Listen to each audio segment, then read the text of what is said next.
Os olhos de todo o mundo estiveram voltados hoje para a posse de Donald Trump como presidente dos Estados Unidos. E, obviamente, eu falarei sobre isso no vídeo de hoje. Só que eu não poderia deixar passar batido um novo escândalo relacionado ao governo Lula, que, graças aos eventos internacionais, tem passado quase que despercebido aqui no Brasil. No programa de notícias ao vivo de hoje, no horário do almoço, eu falei sobre as denúncias feitas por ex-servidores do Ministério das Mulheres no governo Lula contra a ministra-chefe da pasta, Cida Gonçalves, a secretária executiva do Ministério, Maria Helena Guarese, e ainda a outras duas ocupantes de cargos importantes da pasta. Esse é o segundo caso recente de escândalos de assédio, ou pelo menos de denúncias de assédio, dentro do atual governo Lula. Mas não é sobre esse caso que eu vou falar agora. Sim, acredite se quiser, mas ainda tem mais um caso que veio à tona. Veja só, Paulo Pimenta, que até alguns dias era o ministro-chefe da Secretaria de Comunicação Social da Presidência da República, a SECOM, promoveu o seu genro dentro da pasta em uma das suas últimas ações no cargo. Paulo Pimenta foi escolhido por Lula para comandar a comunicação do seu governo antes mesmo de tomar posse. Só que na metade de 2024, em uma manobra política de Lula na tentativa de fortalecer o nome de Pimenta, visando já uma candidatura para o Senado ou para o governo do Rio Grande do Sul, Pimenta assumiu a chefia do Ministério Extraordinário de Apoio à Reconstrução do Estado. Os planos políticos petistas, porém, não funcionaram. Pimenta voltou à SECOM com a sua imagem ainda mais fragilizada por conta da percepção da população gaúcha de que ele definitivamente não contribuiu em nada. Só que a percepção de sua incompetência para o azar de Pimenta não foi apenas do povo gaúcho. O seu chefe, o presidente Lula, também se cansou do seu trabalho e, dando início já a uma campanha política buscando a reeleição em 2026, decidiu substituir Paulo Pimenta por Sidônio Palmeira, que foi o responsável pelo marketing da sua campanha em 2022. Sidônio tomou posse no dia 14 de janeiro. Apenas 2 dias antes disso, no domingo, dia 12, João Pedro Dias, namorado da filha de Paulo Pimenta, foi promovido dentro da SECOM. Dos cerca de 6,2 mil reais que recebia mensalmente, o designer gráfico João Pedro Dias teve seu salário quase dobrado, passando a receber agora cerca de 11,3 mil reais por mês. Perguntado sobre o assunto, o ex-ministro-chefe da SECOM afirmou que João ainda não namorava sua filha quando foi contratado e que não houve relação de trabalho direta entre os dois. Pois é, Pimenta só esqueceu de mencionar que, no momento da promoção, ele já namorava sua filha, não é mesmo? Bom, assim como Paulo Pimenta já não está mais na SECOM, Joe Biden também já não é mais presidente dos Estados Unidos. Vamos agora ao principal acontecimento dessa segunda-feira, 20 de janeiro. Donald Trump tomou posse hoje como o 47º presidente dos Estados Unidos, dando início a um novo governo cheio de expectativas, não apenas para os cidadãos americanos, mas para o mundo todo também. As grandes perguntas por aqui agora são: o que muda daqui para frente para o governo Lula, para os ministros do Supremo Tribunal Federal e principalmente para o cidadão brasileiro? Bom, ninguém é capaz de prever o futuro, mas eu vou levantar aqui alguns pontos que, na minha perspectiva, têm grandes chances de se concretizarem. Primeiro, em relação à liberdade de expressão.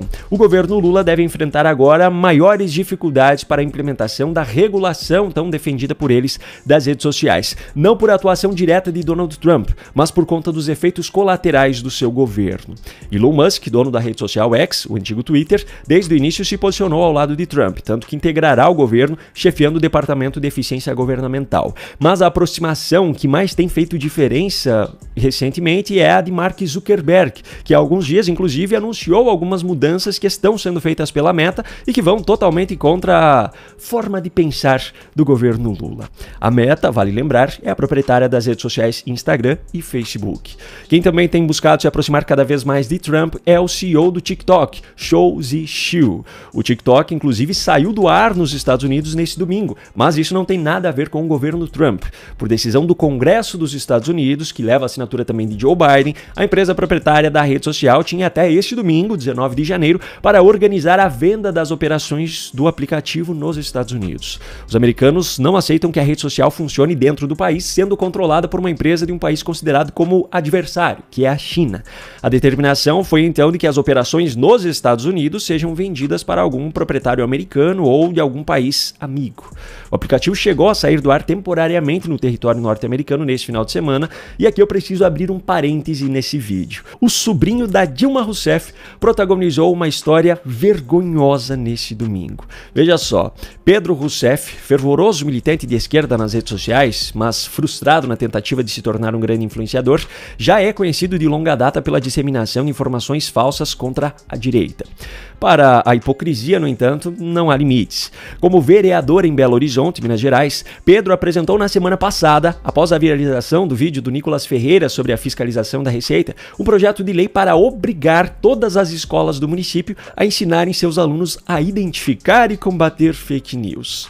Pedro, porém, não apenas foi uma das pessoas que inventou frases não ditas por Nicolas em seu vídeo, como ainda fez uma publicação nesse domingo, apenas 2 dias depois de ter apresentado o referido projeto de lei, dizendo que o TikTok havia saído do ar nos Estados Unidos por culpa de Donald Trump. Só que a suspensão não só foi causada por uma medida aprovada pelo Congresso americano durante o governo Biden, como ainda é criticada por Trump. O novo presidente dos Estados Unidos já declarou publicamente que pretende ajudar a encontrar uma solução para que o aplicativo continue funcionando no país, podendo inclusive prorrogar o prazo determinado pelo Congresso. Pois é, a publicação feita por Pedro Rousseff era absolutamente mentirosa. Só que, para a nossa sorte e para o azar dele, Pedro foi tão inocente, por assim dizer, que publicou isso na rede social X, que possui as famosas notas da comunidade. O resultado disso foi que, graças a esse recurso, vimos o hipócrita autor do projeto de lei que visa obrigar alunos a serem doutrinados pela narrativa da esquerda sobre fake news, tendo a sua própria fake news sendo desmentida por usuários da plataforma. Viva a liberdade de expressão. Enfim, voltando ao assunto, a aproximação de CEOs das Big Techs com Donald Trump e os princípios que eles vêm defendendo ultimamente mostram que o governo Lula não deve ter a colaboração das plataformas para implementar suas políticas de censura. Em relação à economia, o Brasil tem os Estados Unidos como o segundo maior parceiro comercial, atrás apenas da China. A frágil relação diplomática entre Lula e Trump e as possíveis novas tarifas de importação que seriam implementadas nos Estados Unidos podem afetar a relação comercial entre os dois países e forçar o Brasil a se aproximar ainda mais da China. Uma das coisas mais delicadas nesse sentido é a aliança e o forte comprometimento do governo Lula com os demais países do grupo BRICS, que tem se mostrado na prática quase que um grupo anti-Ocidente e anti-Estados Unidos, e tem atacado constantemente o dólar, cogitando inclusive a criação de um meio de pagamento alternativo à moeda americana para transações feitas entre os países do grupo. Se concretizada a criação, os países do grupo BRICS devem ser alvos de tarifas ainda maiores por parte dos Estados Unidos. Por sinal, essa aproximação cada vez maior do governo Lula com o eixo das ditaduras e autocracias pesa negativamente para o Brasil no cenário internacional, não apenas do ponto de vista econômico. O buraco, nesse caso, é muito mais embaixo. Por fim, o retorno de Donald Trump à presidência deve fazer com que a movimentação do Congresso americano para suspender os vistos dos ministros da Suprema Corte brasileira tenha andamento. Dentro das possibilidades que estão nas mãos do Congresso e do governo dos Estados Unidos, creio que essa seria a que mais cutucaria na ferida dos ministros como uma forma de pressão contra a regulação das redes sociais, da perseguição contra a direita e até mesmo por uma possível reversão da inelegibilidade de Jair Bolsonaro. E você, o que acha que está por vir a partir de agora? Me conta aqui nos comentários.